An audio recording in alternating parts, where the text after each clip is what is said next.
Hello বন্ধুরা, আমি অমিত আছি তোমাদের সঙ্গে। আর তোমরা শুনছো ভৌতিক কথা, কিছু অনুভূতি এমন যা তোমাদেরও হতে পারে।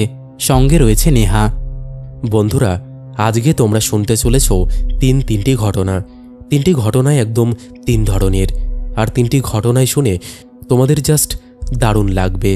আর তোমরা আমার গলা শুনে বুঝতেই পারছো, গলাটা একটু ধরেছে, সর্দি লেগেছে প্রচণ্ড।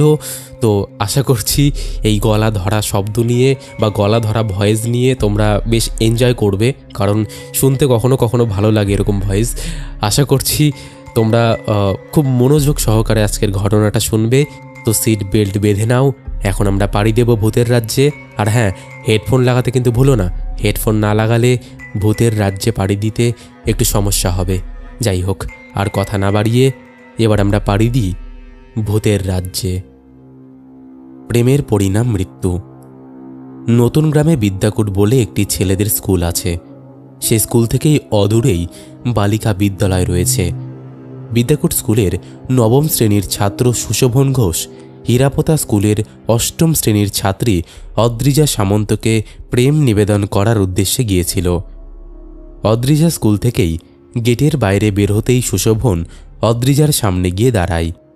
বলে, তোমার সাথে কি একটু কথা বলা যাবে? তার উত্তরে অদ্রিজা বলে, হ্যাঁ বলো, কি দরকার? তখন সুশোভন বলে, না মানে তুমি আমার বন্ধু হবে। সুশোভনের কথার কোনো জবাব না দিয়েই অদ্রিজা সাইকেলে করে চলে যায় তার বাড়ির উদ্দেশ্যে। সুশোভন তার সাইকেলে উঠে অদ্রিজার সাইকেলের পেছন পেছন যেতে যেতে বলল, আমি কিন্তু আমার কথার কোনো উত্তর পেলাম না। তখন অদ্রিজা বলে, আমি তোমাকে চিনি না, জানি না, কোন দুঃখে তোমার সাথে বন্ধুত্ব করব শুনি। এভাবেই প্রতিদিন স্কুল ছুটি হওয়ার পরে সুশোভন অদ্রিজাকে জ্বালাতন করত। এই জ্বালাতন সহ্য করতে না পেরে অদ্রিজা তার বাবাকে বলে, বাবা দেখো, রোজ স্কুল ছুটির পরে একটা ছেলে আমাকে বিরক্ত করে। তখন অদ্রিজার বাবা অদ্রিজাকে বলে, ঠিক আছে মা, আমি কালকে তোর স্কুল ছুটি হওয়ার আগে এসে দাঁড়িয়ে থাকব। যথারীতি অদ্রিজা পরের দিন স্কুলে যায় এবং ছুটির পরে সুশোভন অদ্রিজাকে বিভিন্ন রকম কথা বলে বিরক্ত করতে থাকে। সে সময় অদ্রিজার বাবা সুশোভনের কাঁধে হাত রাখে এবং সুশোভন পেছনে না তাকিয়েই বলে বসে, কে রে? তখন অদ্রিজার বাবা অরিজিৎবাবু বলে, আমি রে আমি। তখন সুশোভন ঘাড় ঘুরিয়ে দেখে একটা লম্বা লোক দাঁড়িয়ে আছে এবং সুশোভনকে জিজ্ঞেস করছে সে কেন অদ্রিজাকে বিরক্ত করে। তখন সুশোভন বলে, না কাকু, আমি অদ্রিজাকে বিরক্ত করি না, শুধু বলি তুমি আমার বন্ধু হবে কিনা। সেটা শুনেই অদ্রিজা রেগে যায়। তখন অদ্রিজার বাবা সুশোভনকে বলে, তুমি তো ভালো ছেলে, কেন শুধু শুধু এরকম করো? আর এরকম করো না। আর তুমি থাকোটা কোথায় শুনি? তখন সুশোভন বলে, আমি খালপাড়ের বস্তিতে থাকি। সেই কথা শুনে অদ্রিজার বাবা অরিজিৎবাবু বলে, তুমি কি জগার ছেলে নাকি বলো তো? তখন সুশোভন বলে, হ্যাঁ কাকু, তুমি আমার বাবাকে চেনো? অদ্রিজার বাবা বলে, হ্যাঁ, ও তো আমার ছোটবেলার বন্ধু, আমরা একসাথে ফুটবল খেলতাম। তখন অদ্রিজার বাবা বলে, এরপর তুমি যদি অদ্রিজার সাথে এরকম করো, আমি তোমার বাবাকে গিয়ে বলে দেবো কিন্তু। তারপর বেশ কিছুদিন অদ্রিজাকে বিরক্ত করেনি সুশোভন। সুশোভন ছিল অতি মেধাবী ছাত্র। সুশোভন মাধ্যমিক পরীক্ষায় বসে এবং ফার্স্ট ডিভিশনে লেটার নিয়ে পাশ করে। বিদ্যাকূট স্কুলে বিজ্ঞান বিভাগে ভর্তি হয়। এরপরে অদ্রিজা সুশোভনের মাধ্যমিকে ভালো ফল করার খবর পেয়ে টিফিনের টাকা জমিয়ে একটা দামি পেন উপহার দেয় সুশোভনকে এবং বলে, আমি তোমার বন্ধু আজকে থেকে। তখন অদ্রিজা প্রতিদিন স্কুল ছুটির পরে সুশোভনের সাথে দেখা করত ও অদ্রিজা ক্লাসে বুঝতে না পারা অঙ্কগুলো ভালো করে বুঝে নিত সুশোভনের কাছ থেকে। এভাবেই তাদের মধ্যে ভালো বন্ধুত্বপূর্ণ ভালোবাসার সৃষ্টি হয় এবং সুশোভন উচ্চ মাধ্যমিক পরীক্ষায় ভালো ফল করে এবং ইঞ্জিনিয়ারিংয়ে ভর্তি হয়। একদিন সুশোভন অদ্রিজাকে বলে, আমি তোমাকে ভালোবেসে ফেলেছি। তার উত্তরে অদ্রিজাও বলে, আমিও তোমাকে ভালোবাসি। একদিন অদ্রিজার বাবা অরিজিৎবাবু অদ্রিজার পাত্র ঠিক করে ওকে বিয়ে দেবে বলে। তখন অদ্রিজা ঘোর আপত্তি জানায়। অদ্রিজা বলে, আমি সুশোভনকে ভালোবাসি, আমি যদি বিয়ে করি তাহলে সুশোভনকেই বিয়ে করব। নাহলে আর কাউকেই বিয়ে করব না আমি। এই কথা শুনে অরিজিৎবাবু বলে, এতবার বেড়েছিস তুই? ওই গোয়ালার ছেলেকে তুই বিয়ে করবি বলছিস? এই বলে অদ্রিজার বাবা অদ্রিজাকে একটা থাপ্পড় মারে। তখন অদ্রিজা কাঁদতে কাঁদতে বলে, তুমি আমাকে মারলে বাবা? তাহলে শোনো, সুশোভন একজন ইঞ্জিনিয়ার, ওর বাবা গোয়ালা ছিল তো কি হয়েছে? গোয়ালা কি মানুষ নয়? অদ্রিজার কথার উত্তরে অরিজিৎবাবু বলেন, তুই আমার মান সম্মান সব ধুলোয় মিশিয়ে দিলি। আমি সুশোভনকে কোনো মতেই ছাড়ব না। এই বলে অরিজিৎবাবু গুন্ডা ঠিক করেন সুশোভনকে মারার জন্য। সুশোভন রাত্রে অফিস থেকে বাড়ি ফেরার সময় অদ্রিজার বাবার পাঠানো গুন্ডার হাতে খুন হয়। সুশোভনের এই খুন হওয়ার খবর শুনে সুশোভনের বাবার হার্ট অ্যাটাক হয়। একসঙ্গে দুজনেই মারা যায়। সুশোভনকে এইভাবে হত্যা করার জন্য সুশোভন একটি ভয়ঙ্কর প্রেতাত্মায় পরিণত হয়। যারা সুশোভনকে নৃশংসভাবে হত্যা করেছে তাদেরকে একে একে হত্যা করে সুশোভন। পুলিশ সুশোভনের হত্যাকাণ্ডের তদন্ত করেছিল, কিন্তু অদ্রিজার বাবা সবকিছুই ধামাচাপা দিয়েছে। কিন্তু কথায় বলে না, পাপ বাপকেও ছাড়ে না।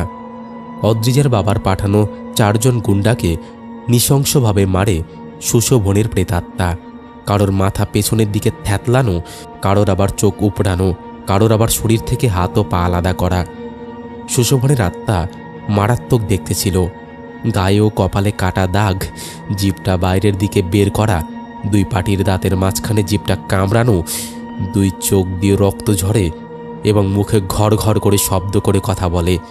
অদ্রিজার বাড়িতে অদ্রিজার বাবা অরিজিৎবাবু অদ্রিজার বিয়ের তোড়জোড় করছে। সেই সময় আচমকা ঘরের সমস্ত লাইট নিজের থেকে জ্বলে ওঠে এবং কেটে যায়। এই ঘটনাটি ঘটে দুপুরবেলায় এবং রাতের বেলায় সমস্ত বাড়ির জানলা দরজা নিজে থেকে খুলছে ও বন্ধ হচ্ছে। কেউ দরজা দিয়ে বাইরে বেরোনোর চেষ্টা করলে ও ভেতরে ঢোকার চেষ্টা করলে দরজায় চাপা পড়ে যায়। বাড়ির একজন চাকরের দরজায় চাপা পড়ে হাত থেকে দেহটা আলাদা হয়ে গেছে। অদ্রিজার বাবা তার ঘরে খাটের মধ্যে শুয়ে খবরের কাগজ পড়ছিল। তার বাড়িতে যে এত কিছু হচ্ছে সে কিছুই বুঝতে পারছে না। হঠাৎ তার ঘরে এক পশলা ঠান্ডা বাতাস ঢুকল এবং অদ্রিজার বাবা তার হাতে ধরা খবরের কাগজগুলোকে সামলাতে হিমশিম খাচ্ছিল। সেই সময় অরিজিৎ বাবুর ঘাড়ের পাশ দিয়ে একটা ঘরে গলায় সুশোভনের আত্মা বলে উঠেছিল, অরিজিৎ কাকু, কেমন আছো? তখন আচমকা ওই বিভৎস ডাক শুনে চমকে হাতের থেকে সমস্ত খবরের কাগজ চারিদিকে ছিটিয়ে পড়ল। তখন সুশোভন ঘরে গলায় বলে উঠল, আমি গো আমি, চিনতে পারছো না আমায়? আমি সুশোভন। তখন সুশোভনের কথাই অরিজিৎবাবু ভয়ে ভয়ে বলে ওঠে, কি? ও তো মরে গেছে, ও আবার কিভাবে আসবে? এই কথা শুনে সুশোভনের যে কি সেই বিভৎস হাসি হাহা করে হাসছে তা বলার মতো না। সুশোভনের আত্মা অরিজিৎবাবুর সামনে এসে দাঁড়ালো সেই বিভৎস স্বরূপ নিয়ে। তখন সুশোভন তার হাতে শুয়ে থাকা অরিজিৎবাবুর খাটটাকে শূন্যে ভাসিয়ে রাখে এবং জিজ্ঞেস করে, আমার কি দোষ ছিল? আমাকে খুন করালে তুমি? আমি অদ্রিজাকে ভালোবেসেছিলাম তাই? তখন অরিজিৎবাবু শূন্যে ভেসে থাকা খাটটা থেকে পালিয়ে যাওয়ার চেষ্টা করে, কিন্তু পারে না। কোন এক অদৃশ্য বাঁধনে তার পা এবং শরীর বাঁধা আছে। শূন্যে ভেসে থাকা খাটটাকে সিলিকে ঘুরতে থাকা পাখার সামনে নিয়ে গেল সুশোভনের আত্মা। বিভৎস চিৎকারে আ শব্দ করে ছিন্ন বিচ্ছিন্ন অবস্থায় মাটিতে পড়ল অরিজিৎবাবু। সে মারাত্মক আর্তনাদ শুনে ঘরে ঢুকল অদ্রিজা, দেখে এই অবস্থা। তখন সুশোভন বলে, এখন আমার প্রতিশোধ নেওয়া শেষ, এবার আমার ফেরার পালা। আমার এমনই ভাগ্য যে আমি তোমাকে আমার করে পেলাম না। তুমি ভালো থেকো, আমি আসছি, বিদায় বন্ধু। অরিজিৎবাবু তার মেয়েকে সমস্ত কথা বলল। তারপর সেই দিনই মারা গেল। এসব সহ্য করতে না পেরে অদ্রিজা দোতলার জানলা দিয়ে মাটিতে ঝাঁপ দেয় এবং শান বাঁধানো উঠোনে পড়ে অদ্রিজা মাথা থেতলে গিয়ে প্রাণ ত্যাগ করে। অদ্রিজারও অপঘাতে মৃত্যু হয় এবং সেও প্রেত আত্মাতে পরিণত হয় এবং সুশোভন ও অদ্রিজা একই সঙ্গে মৃত্যু বুড়িতে চলে যায়। অমিতদা, আমি অভিক ভট্টাচার্য, অন্য ঘরে থাকি। তোমার ঘটনা বলার ভঙ্গিটা আমার খুবই ভালো লাগে, যেন মনে হয় আমি ঘটনা শুনতে শুনতে ঘটনার জায়গায় পৌঁছে গেছি। দাদা, আমি আর একটা ঘটনা পাঠালাম, পড়ে দেখো। তুমি ভালো থেকো আর সুন্দর সুন্দর ঘটনা শুনিয়ে যাও। তো বন্ধুরা, এই ছিল একটা ডেঞ্জারাস ঘটনা। আশা করছি এই ঘটনাটা তোমাদের ভালো লেগেছে। কেমন লেগেছে তোমরা অবশ্যই সেটা কমেন্ট করে জানিয়ে দাও। সত্যি ঘটনাটা খুব ডেঞ্জারাস ছিল। তার সাথে সত্যি গরিব যদি ছেলে হয় না, তাহলে খুব মুশকিল। একটা মেয়ের বাড়ি থেকে কখনোই এরকম সিচুয়েশন বা এরকম ফ্যামিলিকে মেনে নেয় না, কিন্তু সেটা যদি অপোজিট হয় তাহলে কিন্তু কোনো সমস্যাই হয় না। একটা মেয়ে চাকরি করবে কিন্তু একটা বেকার ছেলেকে কোনোদিনও তার সাথে বিয়ে দেবে না, কিন্তু একটা ছেলে চাকরি করবে কিন্তু একটা মেয়ে যদি বেকারও হয়, সে যদি কোনো কাজ নাও করে, তাহলেও কোনো যাই হোক, এই নিয়ে কথা না বলাই ভালো। তোমাদের ঘটনাটা কেমন লেগেছে তোমরা জানাও। এখনও যারা লাইক, কমেন্ট আর শেয়ার করনি, তারা তাড়াতাড়ি শেয়ার করে দাও। চলো এবার আমরা শুরু করছি পরের ঘটনা। হ্যালো অমিত, কেমন আছো? আশা করি ভালোই আছো। আমি বাংলাদেশ থেকে বলছি। আমি নিয়মিত আমাদের চ্যানেল ভৌতিক কথায় বিভিন্ন ঘটনা শুনে থাকি। আজকে একটি ঘটনা তোমার মাধ্যমে আমি সবাইকে জানিয়ে দিতে চাই। তবে ঘটনাটি অলৌকিক না ভৌতিক সেটা আমার জানা নেই। কিছু বিশেষ কারণে আমি আমার পরিচয় প্রকাশ করলাম না। মোটামুটি 2005 সালের ঘটনা। আমি, আমার হাজবেন্ড, আমার বড় মেয়ে এবং আমার শ্বশুর শাশুড়ি মিলে পুরীধাম দর্শন করতে গিয়েছিলাম। আমরা গুয়াহাটি থেকে গাড়ি রিজার্ভ করে পুরীধামে পৌঁছাই এবং গাড়ি থেকে নামার সাথে সাথে আমরা একটা ট্যুরিস্ট গাইড বা পান্ডা যাদেরকে বলে, সেরকম একজন ব্যক্তির সাথে আমাদের দেখা হয়। গাড়ি থেকে নামার একদম সাথে সাথেই আমাদের তার সাথে দেখা হয়। যেরকম মনে হচ্ছিল উনি যেন আমাদের জন্যই দাঁড়িয়ে আছেন। গাড়ি থেকে নামার পর তাকে দেখে আমার হাজবেন্ড, আমার শ্বশুর শাশুড়ি একদম নিস্তব্ধ হয়ে গেল। কিন্তু তাদের নিস্তব্ধতার কারণ তখন আমি বুঝতে পারিনি। লোকটি স্বাভাবিকভাবেই আমাদের জন্য হোটেল রুম ঠিক করে দিল এবং বলল যে পরের দিন উনি আমাদেরকে পুরীধাম দর্শন করাবেন। সেই জন্য তিনি আমাদের সকাল 8টার মধ্যে প্রস্তুত হয়ে থাকতে বলেন। উনি চলে যাওয়ার পর আমার হাজবেন্ড এবং আমার শ্বশুর শাশুড়ি তাদের নিজেদের মধ্যে কথা বলতে শুরু করে এবং আমি ততক্ষণে কিছুই বুঝতে পারছিলাম না যে কেন বা কোন বিষয় নিয়ে তারা কথা বলছে। অতঃপর তাদেরকে জিজ্ঞেস করার পর জানতে পারি আমার হাজবেন্ড 2001 সালে আমার শ্বশুর শাশুড়িকে নিয়ে মুম্বাই চিকিৎসার জন্য গিয়েছিলেন। আর সেখানে তারা আমাদের এক দূর সম্পর্কের আত্মীয়ের বাসায় উঠেছিলেন যারা বাংলাদেশে থাকে, এবং তিনি একা একটি বাসা নিয়ে মুম্বাইয়ে থাকতেন। লোকটির বাসায় 15 থেকে 20 দিন থাকার মাধ্যমে লোকটির সাথে আমার হাজবেন্ডের খুবই সুসম্পর্ক গড়ে ওঠে। তিনি সম্পূর্ণ মুম্বাই শহরটি আমাদের শ্বশুর শাশুড়ি এবং হাজবেন্ডকে ঘুরে দেখান। এক সময় আমার শ্বশুর তার কাছে পুরীধাম দর্শনের ইচ্ছা প্রকাশ করে। ব্যস্ততার কারণে লোকটি বলে যে পরবর্তীতে যখন কোনো সময় আমার শ্বশুর শাশুড়ি এবং হাজবেন্ড ইন্ডিয়াতে আসবেন, তখন তিনি অবশ্যই তাদেরকে পুরীধাম দর্শন করাবেন। তারপর বাংলাদেশ আসার 3 মাসের মাথায় আমরা জানতে পারি যে আন্তরিক কোনো সমস্যার কারণে লোকটির মৃত্যু হয়েছে। তারপর ওনার লাশ বাংলাদেশে আনা হয়, যেহেতু ওনার পরিবারের সব সদস্যই বাংলাদেশে বসবাস করত। পরে আমরা এটাও জানতে পারি যে মৃত লোকটি আর কেউ নয়, বরং উনি যিনি আমাদেরকে গাড়ির সামনে থেকে রিসিভ করে নিয়ে গিয়েছিল। আমার হাজবেন্ডের কাছ থেকে জানতে পারি সেই ট্যুরিস্ট গাইডের এবং সেই মৃত ব্যক্তির চেহারা একদম অবিকল ওই লোকটার মতন, এবং কথাবার্তার ধরনও একদম অবিকল। মৃত ব্যক্তিটিকে হঠাৎ চোখের সামনে এইভাবে আবার সরাসরি দেখতে পেয়ে তারা স্তব্ধ হয়ে যায়। যদিও তারা তখন ব্যক্তিটিকে ডেকে এনে এই বিষয়ে কোনো কথা বলেনি, প্রশ্নও করেনি। পুনরায় আগের কাহিনীতে আসি। তিনি আমাদের পরের দিন পরিদর্শন করান। সেখান থেকে আমরা প্রসাদ পাই। পরে প্রায় দুপুর 3টার দিকে তিনি আমাদেরকে হোটেল রুমে পৌঁছে দেন। আমরা পুরী 4 দিন ছিলাম। সেই ব্যক্তি নিজ থেকে আমাদেরকে গুরুত্বপূর্ণ স্থাপনা মন্দিরগুলো দেখান, সেখানকার ইতিহাস সম্পর্কে আমাদের অবগত করেন। আর লাস্ট যেদিন আমরা পুরী থেকে কলকাতায় ফিরব, আমাদের ট্রেন ছিল রাত 10টার দিকে। তাই সম্মানিতা দেওয়ার জন্য ওই ব্যক্তিকে ফোন দেই আমরা, কিন্তু তিনি রিসিভ করেন না। যদিও উনি জানতেন যে আমরা রাত 10টার ট্রেনে ফিরব এবং আমরা তাকে আমাদের সাথে দেখা করতেও বলেছিলাম, কিন্তু তিনি এলেন না। আমরা অনেকভাবে তার সাথে যোগাযোগ করার চেষ্টা করি, কিন্তু সব চেষ্টায় ব্যর্থ হয়। তাই আমরা তার নাম, ফোন নাম্বার সহ তার সম্মানিতা আমাদের হোটেল রিসেপশনে দেই এবং বলি উনি যদি কোনো দিন আসেন তাহলে যেন তাকে তার সম্মানিতা দিয়ে দেওয়া হয়, আর উনি যদি না আসে তাহলে তার সম্মান এটা যেন মন্দিরের কোনো কাজে লাগানো হয়। তারপর আমরা হোটেল ছেড়ে স্টেশনের উদ্দেশ্যে রওনা দেই। পৃথিবীতে অনেক কিছু এরকম হয় যেগুলোর কোনো সঠিক ব্যাখ্যা পাওয়া যায় না। যেমনি আমরা কেউ ওই পুরীধামের ঘটনাটার পাইনি, এমনকি পুরীধামে না হলেও তার মতো ট্যুরিস্ট গাইড থেকে পাইনি। জানি ঘটনাটা অনেকটা বড় হয়ে গেছে, তুমি চাইলে তোমার মতো করে গুছিয়ে সংক্ষিপ্ত করে বলতে পারো। যদি আমার ঘটনাটি তুমি ইউটিউব চ্যানেলে শোনাতে ইচ্ছুক থাকো তাহলে তুমি কত নম্বর এপিসোডে শোনাবে আমাকে জানিয়ে দিও প্লিজ।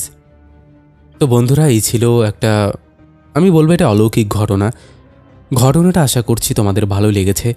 একজন লোক তার কথা রাখার জন্য হয়তো এসেছিলেন তাদেরকে পুরীধাম ঘোরাতে। সত্যি ঘটনাটা শুনে মনটা একটু হলেও ভারাক্রান্ত হলো। তো তোমরাও যদি এরকম ঘটনা শেয়ার করতে চাও তাহলে অবশ্যই আমাদের সাথে কন্ট্যাক্ট করতে পারো। আমাদের সাথে কন্ট্যাক্ট করা একদম ইজি। আমাদের টিমের হোয়াটসঅ্যাপ নাম্বার থেকে শুরু করে সমস্ত সোশ্যাল মিডিয়ার লিঙ্ক তোমরা ডেসক্রিপশন সেকশনে পেয়ে যাবে। তো আর দেরি কিসের, তাড়াতাড়ি লিখে বা ভয়েস করে পাঠিয়ে দাও। একটা কথা মাথায় রাখবে, এখানে সবার ঘটনাই শোনানো হয়, সেটা হোক না হাতে লেখা, সেটা হোক না ইংলিশ ওয়ার্ডে লেখা, এখানে সব কিছুই গ্রহণযোগ্য। তো আর দেরি কিসের। আর একটা কথা, ভৌতিক কথা কিন্তু কোনো রকম অন্ধবিশ্বাস, কুসংস্কার বা কোনো রকম নেগেটিভিটিকে প্রচার করে না। ভৌতিক কথার কাজ শুধুমাত্র মানুষের জীবনে ঘটে যাওয়া ঘটনা সবার সামনে তুলে ধরা, আর কোনো উদ্দেশ্য নেই। তাই যারা এগুলোকে বিশ্বাস করছো না তারা অবশ্যই এগুলোকে গল্প হিসেবেই ধরে নাও। চলো এবার আমরা শুরু করি পরের ঘটনা। হাই অমিতদা, আমি তোমার একজন খুবই পুরনো সাবস্ক্রাইবার। আমার বাড়ি হাওড়ার ডোমজুড়ে। আমার নাম বান্টি। আজ আমি তোমাকে একটা ঘটনা শোনাতে চাই। এটা আমার বন্ধুদের আর আমার সঙ্গে ঘটে যাওয়া একটা বিশেষ ঘটনা। ঘটনাটি আমাদের সঙ্গে 2 মাস আগেই ঘটেছিল। এবার ঘটনাটা বলি। আমি সহ আমার 4 জন বন্ধু, রাহুল, প্রীতম, সানি আর আমরা 4 জন একই গ্রামেরই ছেলে। তাই সিদ্ধান্ত করলাম শনিবারে না, কাজের টাকা পেয়ে রবিবারে একটু নেশা করব। সেদিন বাড়িতে বলেছিলাম যে কালকে রবিবার বাড়ি যাব না, দোকানে কিছু আর্জেন্ট কাজ আছে, এই বলে ফোনটা রেখে দিয়েছিলাম। তারপরের দিন রবিবার দোকানে আমরা 4 বন্ধুতে দুপুরের খাওয়া দাওয়া শেষ করে একটু ঘুমোলাম। সন্ধেবেলা ফোন এলো প্রীতমের মায়ের যে ওর কাকার নাকি অ্যাক্সিডেন্ট হয়েছে, আর যেখানে অ্যাক্সিডেন্ট হয়েছে জায়গাটা আমাদের দোকান থেকে মোটামুটি 8 কিলোমিটার দূরে। জায়গাটির নাম হলো মাকড়দা। আমরা আর দেরি না করে 4 বন্ধু মিলে বেরিয়ে পড়লাম। প্রীতমের কাকার কাছে গিয়ে দেখলাম যে প্রীতমের কাকার গাড়িটা পড়ে আছে এবং তার কাকার হাত পা সব ছড়ে বা কেটে গেছে এবং তার সাথে মাথাও ফেটে গেছে। সেই জায়গাতে প্রচুর লোকের ভিড় জমে গেছে। আমরা আসার আগেই ওখানকার স্থানীয় লোকেরা থানায় ফোন করেছে। কলকাতা পিজি থেকে একটা অ্যাম্বুলেন্স বুক করা হলো।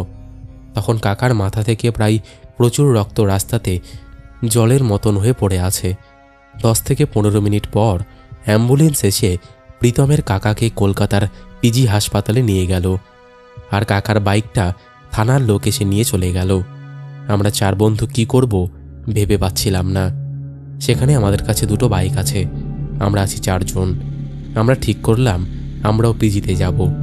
প্রায় 30 থেকে 40 মিনিট পর আমরা চলে এলাম কলকাতার পিজি হাসপাতালে। প্রীতমের কাকিমা আর তার 2 ছেলে ও প্রীতমের বাবা 4 জনে পিজি হাসপাতালে চলে এসেছে। আমরা আর কি করব কিছু ভেবে পাচ্ছি না। তখন সানি বলল, পিজি হাসপাতালে থাকার চেয়ে আমরা দোকানে চলে যাই, কাল সকালবেলা না হয় আবার আসব। সবাই রাজি হয়ে গেল। প্রায় 1 ঘন্টা রাস্তা অতিক্রম করে চলে গেলাম ডোমজুড়ে। দোকানে আস্তে আস্তে বেজে গিয়েছিল প্রায় 12টা।